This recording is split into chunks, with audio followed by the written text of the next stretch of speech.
샬롬. 날개 세 번째.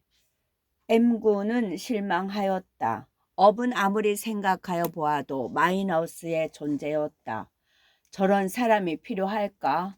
아니, 있어도 좋을까? 그러나 이후의 무익이라는 참을 수 없는 결론이었다. 가지가 돋고 꽃이 피기 전에 일찍이 그 순을 잘라버리는 것이 낫지 않을까? M군에게 대하여서는 너무도 안착한 착상이었다.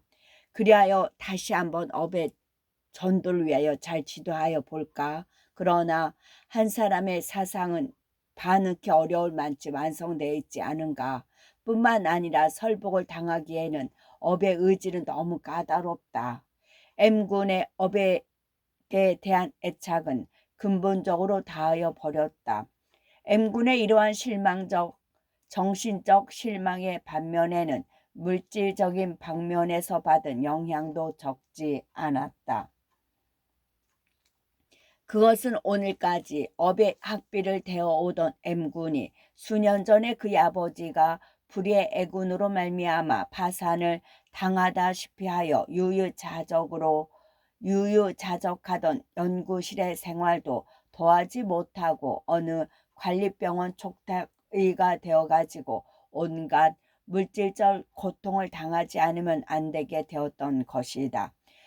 그간으로도 M군은 여러 번이나 업의 학비를 대기를 단념하려 하였던 것이었으나 그러나 아직 그의 업에 대한 실망이 그리 크지도 않았고 또 싹이 나려는 아름다운 싹을 그대로 꺾어버리는 것도 같아서 어딘지 애착 때문에 매달려지는 미련에 끌려 그럭저럭 오늘까지 끌어왔던 것이었으나 지금에 이르러서는 그의 업에 대한 애착과 미련도 곱게 어디론지 다 사라지고 말았다. 그러기 때문에 이 물질적 관계가 그로 하여금 업을 단념시키기를 더욱 쉽게 하였던 것이나 아니었던가 한다.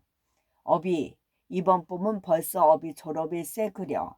내 구속 많고 귀찮던 중학생활도 이렇게 끝내려고 하고 보니 섭섭한 생각이 없는 것도 아닙니다. 그러면 졸업 후의 지망은 음악학교.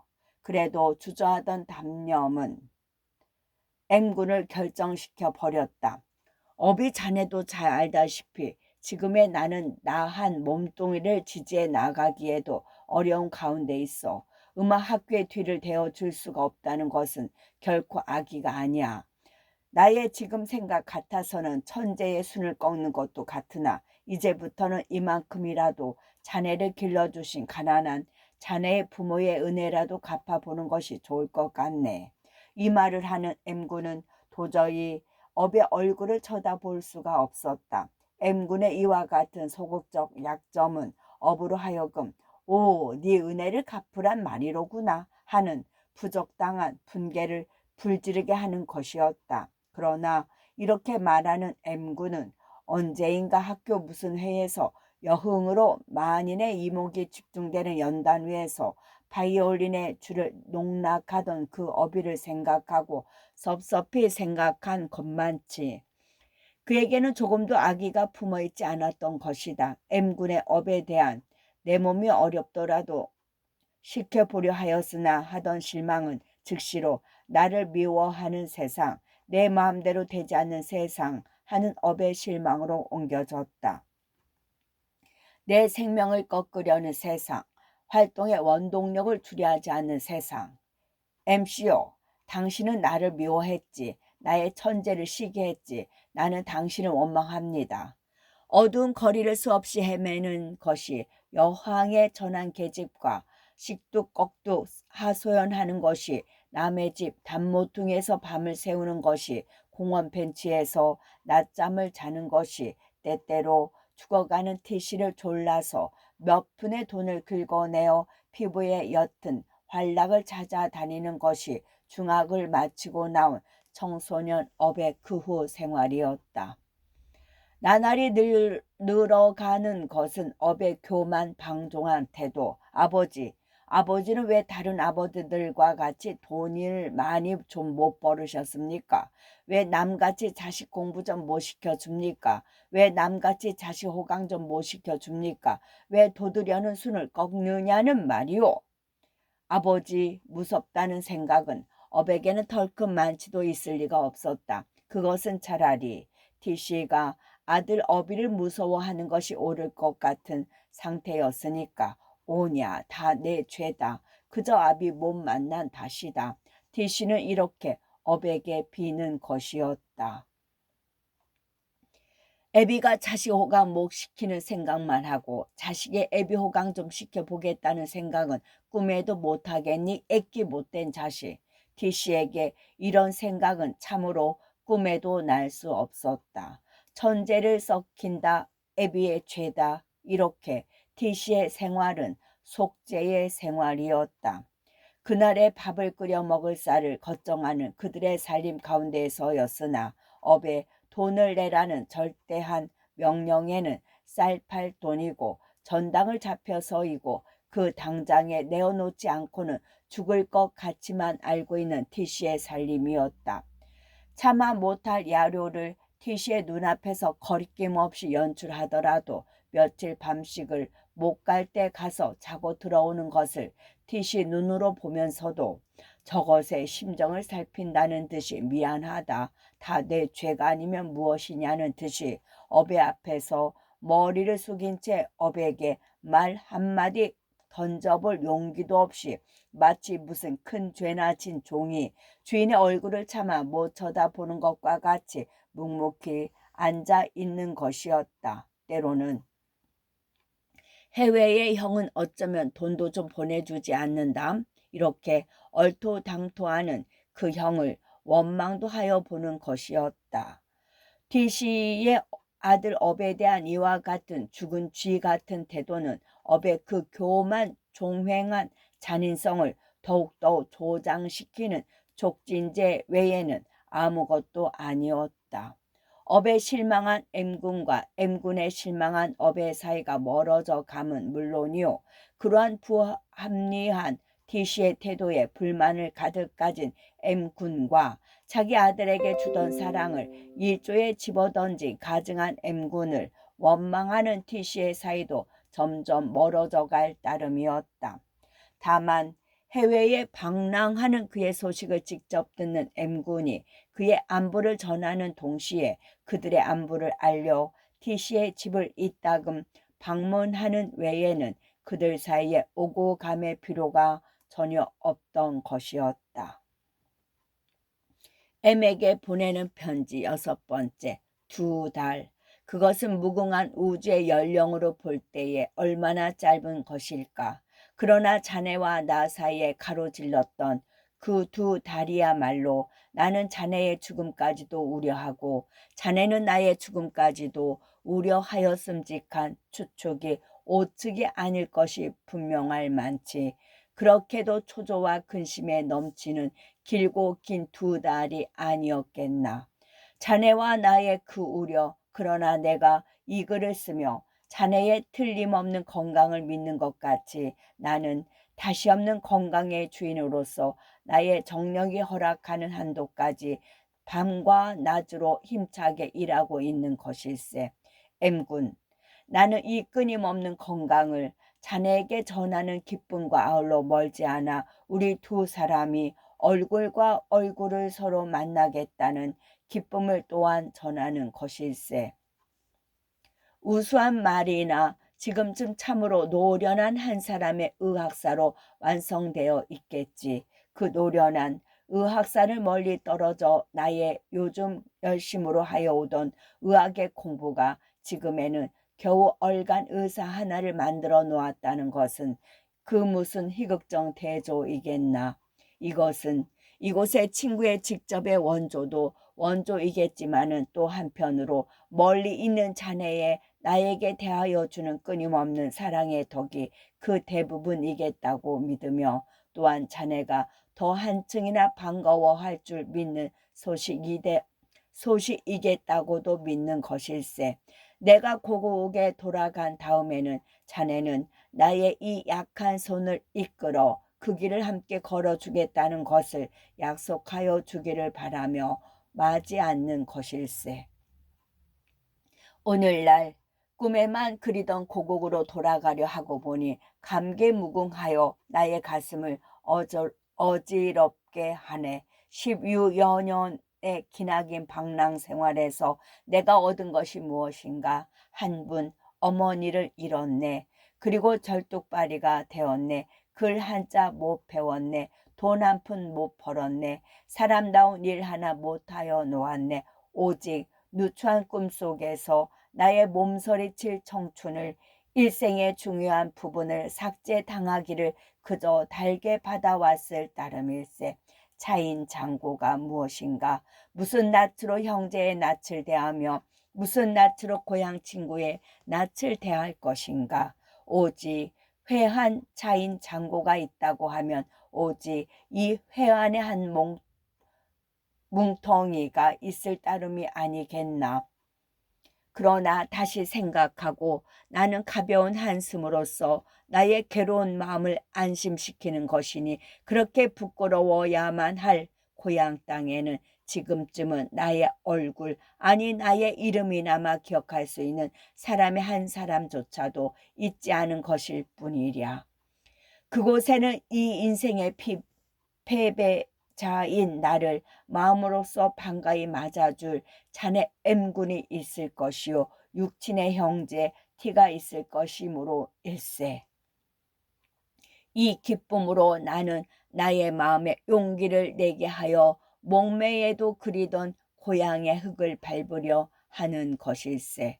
근 3년 동안이나 마음과 몸의 안정을 가지고 머물러 있는 이곳의 주인은 내가 자녀와 작별한 후에 자녀에게 주던 이만큼의 우정을 아끼지 않은 그렇게 친한 친구가 되어 있다는 말을 자네에게 전한 것을 자네는 잊지 않았을 줄 믿네. 피차에 흉금을 놓은 두 사람은 죽에게 굴레를 일찍이 벗어난 그리하여 외로운 그와 외로운 나는 전적, 비록 사람은 많으나 나는 전적한 이 집안에 단 두 사람의 가족이 되었네. 이렇게 그에게 그의 가족이 없는 것은 물론이나 이만한 여관 외에 처처의 상당한 건물들을 그의 소유로 가지고 있는 꽤 있는 그일세. 나로서 들어가는 바 그의 과거가 비풍참의의 혈사를 이곳에 나열하면 무엇 하겠나마는 과연 그는 문자대로의 고독한 낭인일세. 그러나 그의 친구들의 간곡한 권고와 때로는 나의 마음으로서의 권고가 있음에도 불구하고 그는 결코 아내를 취하지 않는 것일세. 돈도 그만큼 모았고 나이도 저만큼 되었으니 장차의 길고 긴 노후에 나를 의지할 신변의 고적을 위로할 해로가 있어야 아니하겠소. 그것은 전혀 내 마음을 몰라주는 말이오. 일상에 내가 나의 객관의 고적을 그에게 하소연할 때면 그는 도리어 나를 부러워하며 자기 신변의 고적과 공허를 나에게 하소연하는 것일세. 그러면서도 그는 결코 아내를 얻지 않겠다 하며 그렇다고 허튼 여자를 함부로 대하거나 하는 일도 결코 없는 것일세. 그러면 그가 여자에게 대하여 무슨 가지 못할 깊은 원한이나 있는 것이 아닐까 하는 선입관념을 가진 눈으로 보아서 그런지 그는 남자에게는 어떤 사람에게든지 친절하게 하면서도 여자에게는 어떤 사람에게든지 냉정하기 짝이 없는 것일세. 예를 들면 이 집 여중들에게 하는 그의 태도는 학대, 냉정, 잔인 그것일세. 나는 때로 너무 그러지 마오. 가엾으니 여자니깐. 그는 언제나 이렇게 대답할 뿐이었네. 그의 이 수수께끼 대답은 나의 의아를 점점 깊게만 하는 것이었네. 하루는 조용한 밤 두 사람은 또한 넓은 차를 마셔가며 세상 이야기를 하고 있었네. 그 끝에 여자에 관련된 남에게 말 못할 무슨 비밀의 과거가 있어. 있소. 이때 깊소. 내게 들려줄 수 없소. 그것은 남에게 얘기할 필요도 이유도 전혀 없는 것이요. 오직 신이 그것을 알고 있을 따름이어만 할 것이요. 그것은 내가 눈을 감고 내 그림자가 지상에서 사라지는 동시에 사라져야만 할 따름이요. 나는 물론 그에게 질기게 더 묻지 않았네.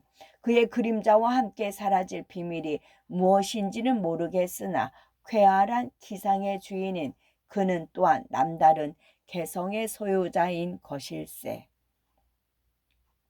그는 나보다 10여 세 맞을세. 그의 나이에 겨누어 너무 과하다 할 만치 많이 난 그의 흰 머리털은 나로 하여금 공경하는 마음을 가지게 하네. 또한 동시에 그의 풍파많은 과거를 웅변으로 이야기하고 있는 것과 같으니 그와 같은 그가 나를 사귀어 주기를 동년배에 터놓은 우리의 우의로서 하여 주니 내가 나의 방랑 생활에서 있어서 참으로 나의 희노애락을 바꿀 수 있는 사람은 오직 그뿐이라고 어찌 말하지 않겠나.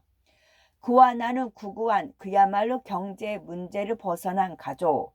그가 지금에 경영하고 있는 여관은 그와 내가 주객의 사이는커녕 누가 주인인지도 모르게 차라리 어떤 때에는 내가 주인 노릇을 하게끔 되는, 말하자면 공동 경영 아래에 있는 것과 같은 그와 나 사이인 것일세.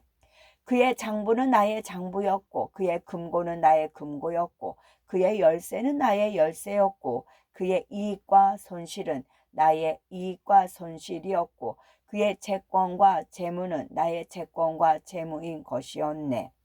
그와 나의 모든 행동은 그와 내가 목적을 같이 한, 영향을 같이 한 그와 나의 행동들이었네. 참으로 그와 내가 서로 믿음은 마치 한 들보를 떠받치고 있는 양편 두 개의 기둥이 서로 믿지 않으면 안 되는 사이와도 같은 것이었네.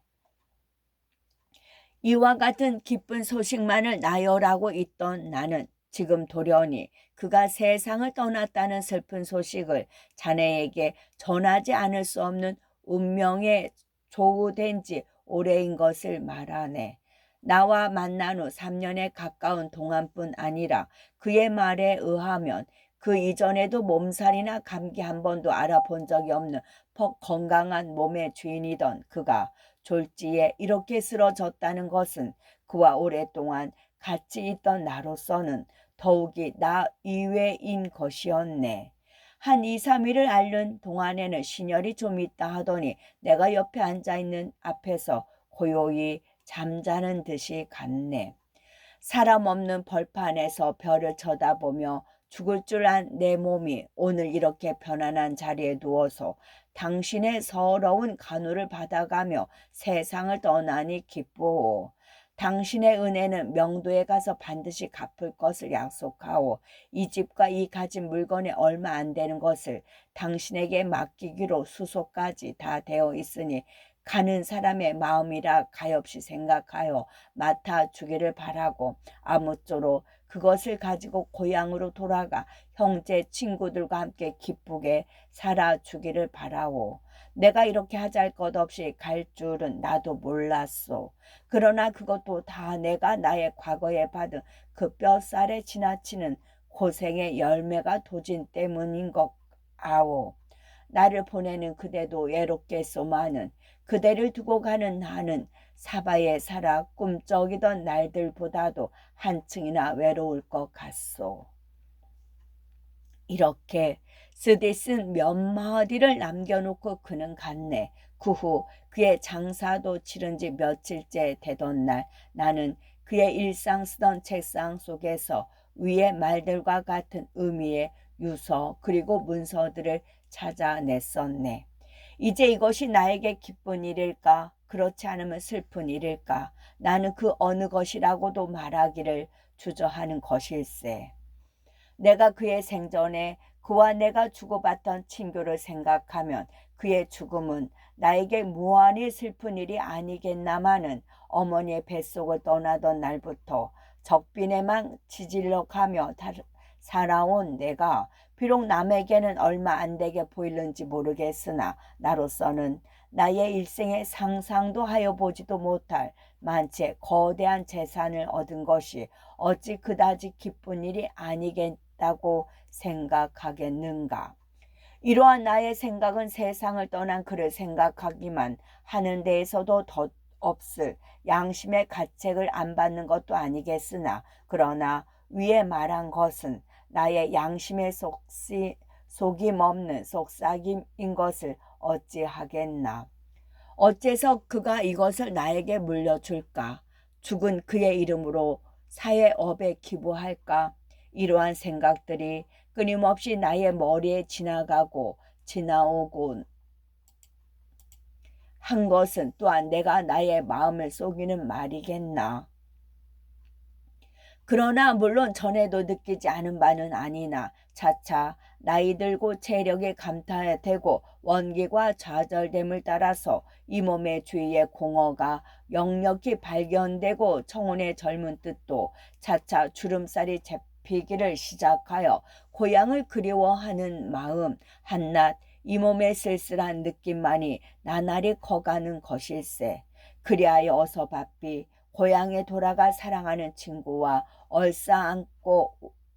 얼싸안기 원하며 그립던 형제와 섞여 가며 몇 날 남지 않은 나의 여생을 보내고 싶은 마음이 좀 더 기쁨과 웃음과 안일한 가운데에서 보내고 싶은 마음이 날이 가면 갈수록 최근에 이르러서는 1층 더하여 가는 것일세. 내가 의학 공부를 시작한 것도 전전푼에 돈이 남아 모으기 시작한 것도 그런 생각에서 나온 가엾은 짓들이었네. 사회사업에 기부할 생각보다도 내가 가질 생각이 더 컸던 나는 드디어 그 가운데의 일부를 해치어 생전 그에게 부수되어 있던 용인 여중들과 얼마 안 되는 채무를 저지한 다음 나머지의 전부를 가지고 고향에 돌아갈 결심을 하였네. 그들 가운데 몇 사람으로부터는 단연커니와 나의 일생에 들어본 적이 없던 비난의 말까지 들었네. 돈, 재물, 이것 때문에 그의 인간성이 이렇게도 더럽게 변하고 말다니. 죽은 그는 나를 향하여 얼마나 조소할 것이며 침뱉을 것이냐.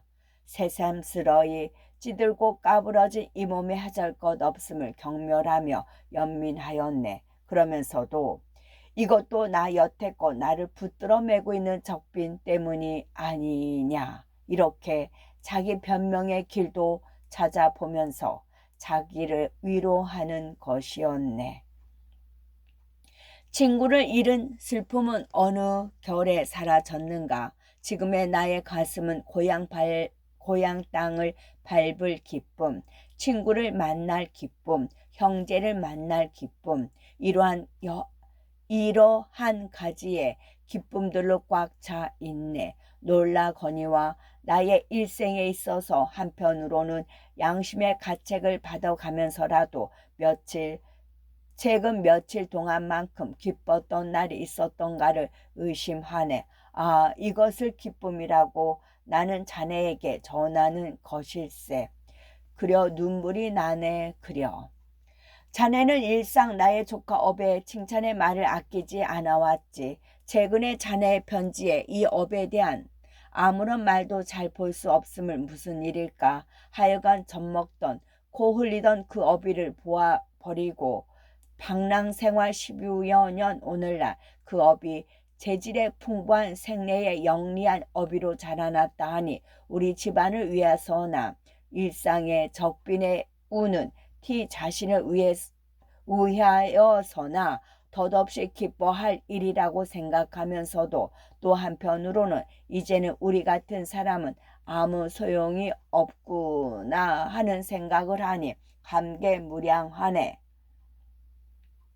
또한 미국에 만나볼 기쁨과 아울러 이 미지수의 조카 어비에 대하여 많은 촉망과 기대를 가지고 있는 것일세.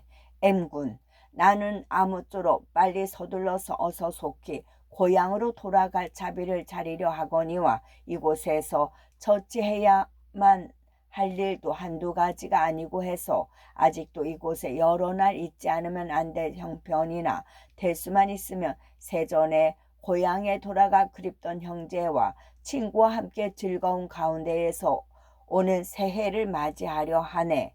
어서 돌아가서 지난날 옛날을 추억도 하여 보며 그립던 회포를 풀어도 보아야 할 터인데. 읽기 추운데 더더욱 건강에 주의하기를 바라며 T에게도 불일간 내가 직접 편지하려고도 하거니와 자네도 바쁜 몸이지만 한번 찾아가서 이 소식을 전하여 주기를 바라네. 자, 그러면 만나는 날 그때까지 평안히. 나의 지난날의 일은 말갛게 잊어주어야 하겠다. 나조차도 그것을 잊으려 하는 것이니 자살은 몇 번이나 나를 찾아왔다. 그러나 나는 죽을 수 없었다. 나는 얼마 동안 자그마한 광명을 다시금 볼 수 있었다. 그러나 그것도 전혀 얼마 동안에 지나지 않았다. 그러나 또 한 번 나에게 자살이 찾아왔을 때에 나는 내가 여전히 죽을 수 없는 것을 잘 알면서도 참으로 죽을 것을 몇 번이나 생각하였다. 그만큼 이번에 나를 찾아온 자살은 나에게 있어 본질적이요 치명적이었기 때문이다.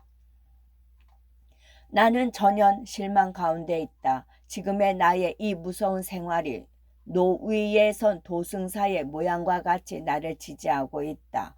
모든 것이 다 하나도 무섭지 아니한 것이 없다. 그 가운데에도 이 죽을 수 없는 실망은 가장 큰 좌표에 있을 것이다. 나에게 나의 일생에 다시 한번 행운이 돌아올 수만 있다 하면 내가 자살할 수 있을 때도 있을 것이다. 그 순간까지는 나는 죽지 못하는 실망과 살지 못하는 복수, 이 속에서 호흡을 계속할 것이다. 나는 지금 희망한다. 그것은 살겠다는 희망도 죽겠다는 희망도 아무것도 아니다. 다만 이 무서운 기록을 다 써서 마치기 전에는 나의 이 최후에 내가 차지할 행운은 찾아와 주지 말았으면 하는 것이다. 무서운 기록이다. 펜은 나의 최후의 칼이다. 1930년 4월 26일 우주통공사장에서. 어디로 가나? 사람은 다 길을 걷고 있다. 그러므로 그들은 어디로인지 가고 있다. 어디로 가나? 광맥을 찾으려는 것 같은 사람이 있는가 하면 산보하는 사람도 있다. 세상은 어둡고 험준하다. 그러므로 그들은 헤맨다. 탐험가나 산보자나 다 같이. 사람은 다 길을 걷는다. 간다. 그러나 가는 데는 없다. 인생은 암야의 장단 없는 산보이다. 그들은 오랫동안의 적응으로 하여 올빼미와 같은 눈을 얻었다. 다 똑같다. 그들은 끝없이 목마르다. 그들은 끝없이 구한다. 그리고 그들은 끝없이 고른다. 그 고름이라는 것이 그들이 가지고 나온 모든 것들 가운데 가장 좋은 것이면서도 가장 나쁜 것이다. 이 아미아에서도 끝까지 쫓겨난 사람이 있다. 그는 어떠한 방법으로도 구제되지 않는다. 선열이 임리한 복수는 시작된다. 영원히 끝나지 않는 복수를 피밋 없는 학대의 함정.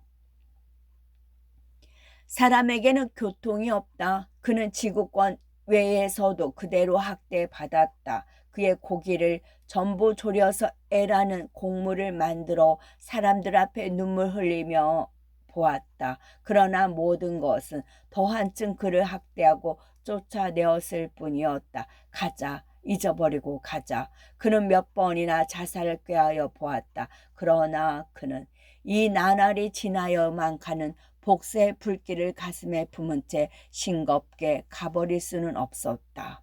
내 뼈 끝까지 다 갈려 없어지는 한이 있더라도 그때는 내 전령 혼자서라도. 그의 갈리는 이빨 사이에서는 뇌장을 갈아 마신 듯한 쇳소리와 피육을 말아 올린 듯한 해오리 바람이 일어났다. 그의 반생을 두고 하여 내려오던 무기한 애의 산보는 끝났다. 그는 그의 몽롱한 과거를 회고하여 보며 그 눈먼 산보를 조소하였다. 그리고 그의 앞에 일직선으로 뻗쳐 있는 목표 가진 길을 바라보며 득의 웃음을 완히 웃었다. 닦아도 닦아도 유리창에는 성에가 슬었다. 그럴수록 그는 자주 닦았고 자주 닦으면 성에는 자꾸 슬었다. 그래도 그는 얼마든지 닦았다. 승강장 찬바람 속에 옷고름을 날리며 섰다가 처음 들어왔을 때에는 퍽 따스하더니 그것도 삽시간이요. 발밑에 스팀은 자꾸 식어만 가는지 3등 객차 안은 가끔 소름이 끼칠 만치 서늘하였다. 가방을 겨우 다나 위에다 얹고 앉기는 하였으나 그의 마음은 종시에 앉지 않았다. 그의 눈은 유리창에 쓰는 성에가 닦아도 쓸고 또 닦아도 또 쓸듯이 씻어도 쏟고 또 씻어도 쏟는 눈물로 죽였다. 그는 이 까닭모를 눈물이 이상하였다. 그런 것도 그의 눈물의 원한인이었는지도 모른다. 젖은 눈으로 흐린 풍경을 보지 않으려 눈물과 성애를 쉬사이 없이 번갈아 닦아가며 그는 창밖을 내다보기에 줄인 듯이 탐하였다. 모든 것이 이상하게만 할 뿐이었다. 어찌 이렇게 하나도 이상할 것이 없을까? 그에게는 이것이 이상한 것이었다. 하염없는 눈물을 흘려서 그는 그의 백사지된 뇌와 심장을 조상하였다. 회색으로 흐린 하늘에 소리 없는 까마귀 떼가 몽롱한 북망산을 반점 찍으며 감도는 모양. 그냥 세상 끝까지라도 다 있는 듯이 겹친데 또 겹쳐 누워있는 젓갈색의 벗어진 산들의 자비로운 곡선, 이런 것들이 그의 흥미를 잃게 하지 않는 것도 아니었다. 그러나 이런 것들도 도무지 이상치 않은 것이 그에게는 도무지 이상하였다. 이러한 가운데에도 그는 그의 눈과 유리창을 닦기를 게을리하지 않았다. 남의 것을 왜 거저 먹으려고 그리는 것일까? 그는 따개꾼을 생각하여 보았다. 남의 것을 거저, 남의 것을 거저, 그는 또 자기를 생각하여 보았다. 남의 것을 거저, 나는 남의 것을 거저 갖지 않았느냐? 비록 그 사람은 죽어서 이 세상에 있지 않다 하더라도 그의 유서가 그것을 허락하였다 할지라도 그의 유산의 전부를 차지하여도 조금도 거리낌이 없을 만치 그와 나는 친한 사이였다 하더라도 나는 그의 하고 많은 유산을 그저 차지하지 않았느냐? 남의 것을 그는 아무리 친한 사이라 하더라도 남이다. 남의 것을 거저 나는 그의 유산의 전부를 산업에 반드시 바쳐서야 옳은 것을 남의 것이다. 상속이 유언된 유산 거저 사회산업 남의 것. 그의 머리는 어지러웠다. 고요한 따개꾼, 체면 있는 따개꾼. 그러나 그는 성에 쓴 유리창을 닦는 것과 같이 그의 주머니 속에 들어있는 돈의 종이조가 수형을 어루만져 보기를 때때로 하는 것도 잊어버리지는 않았다. 발끝에서 올라오는 추위와 피곤, 머리끝에서 내려오는 산란과 피곤, 그것은 복부에서 충돌되어서 오는 시장함으로 표현되었다. 한 조각의 마른 빵을 씹어본 다음에 그는 물도 마시지 않았다. 오줌 누러 가는 것이 귀찮아서. 먹은 것이라고는 새벽녘에도 역시 마른 빵 한 조각밖에는 없다. 그때도 역시 물은 마시지 않았다. 그런데 그는 벌써 변소회를 몇 번이고 갔는지 모른다. 절른 바리를 이끌고 사람 비비대는 차 안의 좁은 틈을 헤쳐가며 지나다니기가 귀찮았다. 이것이 괴로웠다. 그리하여 이번에도 물을 마시지 않은 것이다. 그러나 오줌을 수없이. 그는 이것이 이 차 안의 특유인 미지근한 주의 때문이 아닌가 이렇게도 생각해 보았다. 그는 변소에 들어서서는 반드시 한 번씩 그 수영을 꺼내어 자세히 검사하여 보는 것도 겸겸하였다. 오냐, 무슨 소리를 내가 듣더라도 다시 살자. 왼편 다리가 차차 아파 올라왔다. 결리는 것처럼, 처리는 것처럼, 기미 나쁘게. 기후가 변하여서 풍토가 변하여서 사람의 배를 가르고 그 내장을 세척하는 것은 고사하고 사람의 썩는 다리를 절단하는 것은 고사하고 등에는 조그만 부스럼이 메스 한 번을 대어 본 일이 없는 슬픔 많지. 풍부한 경험을 가진 훌륭한 의사인 그는 이러한 진단을 그의 아픈 다리에다 내려도 보았다. 그래, 바지 아래를 걷어 올리고 아픈 다리를 내어 보았다.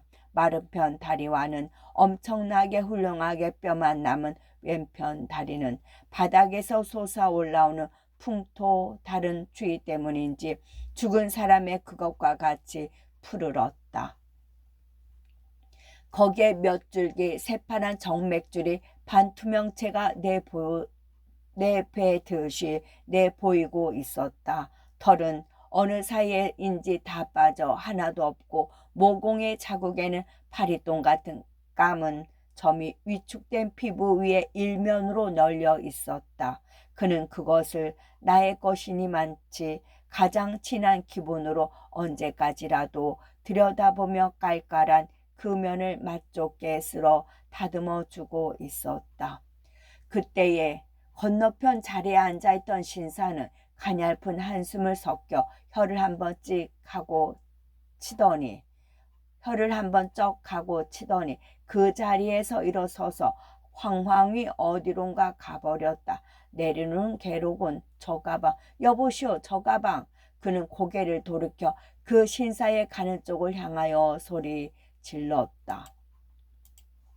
여보시오, 저 가방을 가지고 내리시오. 또 한 번 소리쳐 보았으나 그 신사의 모양은 벌써 어느 곳으로 가버렸는지 보이지 않았다. 그가 생각나서 찾으러 오도록 나는 저 가방을 지켜주리라. 이런 생각을 그는 한턱 쓰는 셈으로 생각하였다. 여보, 이제 그 다리 좀 내놓지 마시오. 아참, 저 가방. 이렇게 불식간에 대답을 한 그는 아까 자리를 떠나 어디로 갔는지 없어졌던 그 신사가 어느 틈에인지 다시 그 자리에 와 앉아 있는 것을 그제야 겨우 보아 알았다. 신사는 또 서서히 입을 열어 여보, 나는 이제 몇 정거장 남지 않았으니 내가 내릴 때까지는 제발 그 다리 좀 내어놓지 좀 마오. 네, 하도 아프기에 어째서 그런가 하고 좀 보았지요. 혹시 풍토? 당신 다리는 풍토에 따라 아프기도 하고 안 아프기도 하고 그렇소? 네, 원래 이 왼쪽 다리는 다친 다리가 되어서 조금 일기가 변하기만 하여도 고 아프기가 쉬운 신세는 볼일 다본 그렇지만 이를 갈고. 하하, 그러면 알았소. 그 왼편. 네, 그 아플 적바다 고생이라니 어디 참. 내 생각 같아서는 그건 내 생각이지만 그렇게 두고 고생할 것 없이 병신 되기는 다 일반인이 아주 잘라버리는 것이 좋을 것 같소. 저 내가 아는 사람도 하나 그 이야기는 할 것도 없소만 어쨌든 그것은 내 생각에는 그렇다는 말이니까 당신 보고 자르라고 그런 말은 아니오만 하여간 그렇다면 퍽 고생이 되겠는데. 글쎄 말씀이야. 좋은 말씀이에다만 원 아무리 고생이 된다 하더라도 어떻게 제 다리를 자르는 것을 제 눈으로 뻔히 보고 있을 수가 있나요? 그렇지만 밤낮 두고 고생하느니 보다는 낫겠다는 말이지요. 그거 뭐 어쩌다가 그렇게 몹시 잡혔단 말이요? 그거요? 다 이루 말할 수 있나요? 이단이는 화태에서 일한 적에 토로에서 뛰어내려다가 토로와 한 대 뒹구는 바람에 이렇게 몹시 다친 거지요. 화태? 신사는 잠시 의아와 놀라운 얼굴빛을 보인 다음에 다시 말을 이어 어쩌다가 화태까지나 가셨더란 말이오. 예서는 먹고 살 수가 없고 하니까 돈 벌러 떠난다는 것이 마지막 천하에 땅이 있는 데는 사람 사는 곳이고 안 사는 곳이고 안 가는 데가 있나요? 이렇게 떠돌아다니는 게 옳제고 가만히 있자. 17회 아니 15회인가 어쨌든 10여 년이지요. 돈만 많이 벌었으면 그만하니요. 그런데 어디 돈이 그렇게 벌리나요? 한 푼 처음 없습니다. 벌기는 그만하고 굶기는 밥 남 먹듯 했습니다. 어머님 집 떠난 지 1년도 못 되어 돌아가시고. 어머님이 어머님도 당신하고 같이 가셨습니까? 처자는 그럼 다 있겠구려. 웬걸요? 처자는 집 떠나기 전에 다 죽었습니다. 어린 것을 낳은 지, 그게 어쨌든 애미가 먼저 죽으니까 죽을 밖에요. 어머님은 아우에게 맡기고 떠나려고 했지만 원래 우리 형제는 의가 좋지 못한 데다가 아우도 처자가 다 있는 데다가 저처럼 이렇게 가난하니 어디 맡으려고 그럽니까? 아우님은 단 한 분이요? 예. 그게 그렇게 의가 좋지 못한답니다. 남이 보면 부끄러울 지경이지요. 그래 시방 어떻게 해서 어디로 가는 모양이요. 신사의 얼굴에는 연민의 빛이 보였다. 10여 년을 별짓을 다 하고 돌아다니다가 참 그동안에는 죽으려고 약까지 타 놓은 일도 몇 번인지 모르지요. 세상이 다 우스꽝스러워서 술 노름으로 세월을 보낸 일도 있고 식당 쿵 노릇을 안 해보았나. 이리 보여도 양 요리는 그래도 못 만드는 것 없이 능란하답니다. 1등 쿡이었으니까 화태에도 오랫동안 있었지요. 그때 저는 꼭 죽는 줄만 알았는데 그래도 명이 기니까 할 수 없나 보아요. 이렇게 절뚝발이가 되어가면서도 여태껏 살고 있으니 그때 그놈들, 그는 누구라는 것도 없이 이렇게 평범히 불렀다. 그때 그놈들이 이 다리를 막 자르려고 덤비는 것들을 죽어라 하고 못 자르게 했지요. 기를 쓰고 죽어도 그냥 죽지 내 살점을 내던지는 않겠다고 이를 악물었더니 그놈들이 그래도 내 억지를 못 이기겠던지 그냥 내버려 두었어요. 덕분에 시방 이 모양으로 절뚝발이 신세를. 가기는 제가 갈 데가 있겠습니까? 아우의 집으로 가야지요. 의가 좋으니 나쁘니 해도 한배의 동생이요. 또 10여 년 만에 고향에 돌아오는 몸이니 반가워하지는 못할지라도 그리 싫어하지는 않을 것 같습니다. 고향이요. 고향은 서울. 아주 서울 태생이 올시다.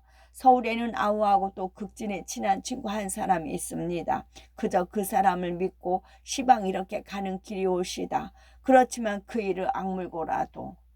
그럼 그저 고향이 그리워서 오는 모양이구려. 네, 그렇다면 그렇지요. 그런데 하기는 그는 벼랑간에 말을 멈추는 것 같이 하였다. 그럼 아마 무슨 큰 수가 생겨서 오는 모양이구려. 어디까지라도 신사의 말은 그의 급절을 찌르는 것이었다.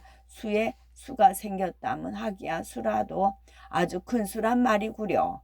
두 사람은 잠시 쓰디쓴 웃음을 웃어 보였다. 다른 사람이 보면 하잘 것 없는 것일지 몰라도 제게는 참 큰 수치요 하고 보니 얘기 좀 하구려. 그 무슨 그렇게 큰 수인가. 얘기를 해서 무엇 하나요? 그저 그렇게만 아시죠 뭐. 해도 상관은 없기는 하지만 그 아마 당신께 좀 꺼리는 데가 있는 게로구려. 그렇다면 할 수 없겠소만. 또 그렇다고 하더라도 내가 당신을 천리나 마늘이나 따라다닐 사람이 아니오. 또 내가 무슨 경찰서 형사나 그런 사람도 아니오. 이렇게 차 속에서 우연히 만났다가 헤어지고 말 사람인데 설사 일 후에 또 만날 수가 있다 하더라도 피차의 얼굴조차 잊어버릴 것이니 누가 누군지 안단 말이오. 내가 또 무슨 당신의 성명을 아는 것도 아니고 상관없지 않겠소.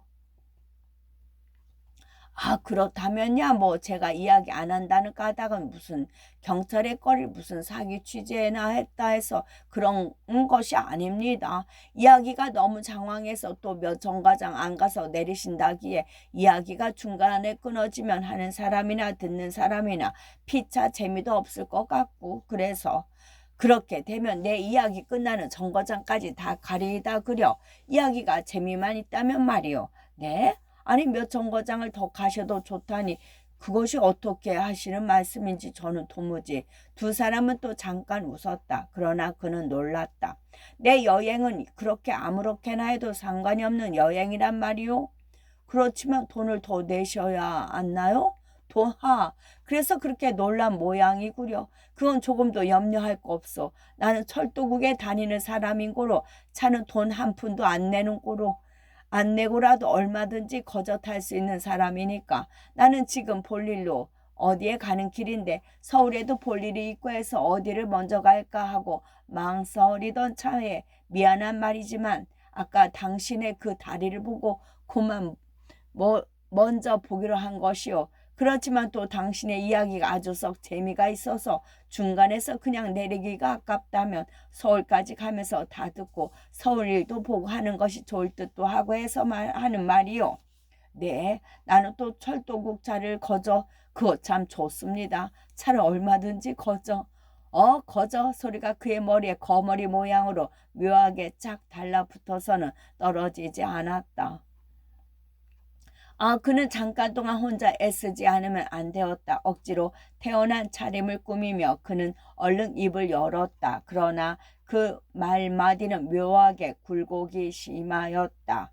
그는 유리창이 어느 틈에 밖이 조금도 내어다 보이지 않을 만치 서린 성에를 닦기도 하여 보았다. 말하자면 횡재에 횡재 뭐 횡재 될 것도 없지만 또 횡재라면 뭐 그야 횡재 아니고라도 할 수 없지만 어쨌든 제가 고생 끝에 동경에서 한 3년 전에 다시 돌아왔습니다. 그래서 친구 한 사람을 사귀었는데 그는 별 사람이 아니라 제가 묵고 있던 집주인입니다. 그 사람은 저보다도 더 아무도 없는 아주 고독한 사람인데 그 여관에 또 집도 여러 채를 가지고 있었는데 있는 동안에 그 사람과 나는 각별히 친한 사이가 되어 그 여관을 우리 둘이서 경영하여 나가게 되었습니다.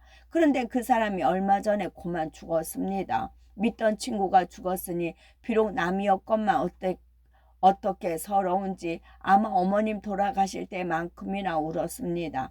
남다른 정분을 생각하고는 장사도 제 손으로 잘 지내주었지요. 그런데 이제 그렇거든요. 자, 그가 떡 죽고 보니까 그가 가졌던 재산 무엇 재산이라기까지는 할 것은 없을지도 몰라도 하여간 제게서 더 큰 재산은 여태 그렇게 말할 것까지는 없을는지 몰라도 어쨌든 상당히 큰 돈이니까요. 그게 어디로 가겠느냐, 이렇게 될 것이 아니냐, 그런 말이거든요.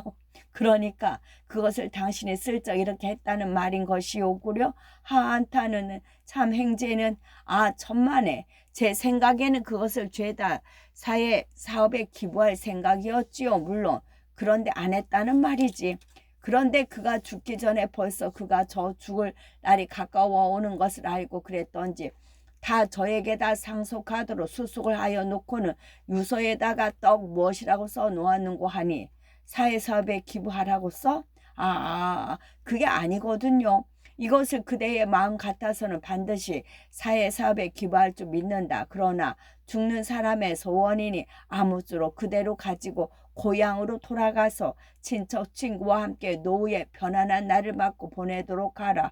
만일 그렇지 아니하고 내 말을 어기는 때에는 나의 영혼은 명도에서도 그대의 몸을 우려하여 안정할 날이 없을 것이라고.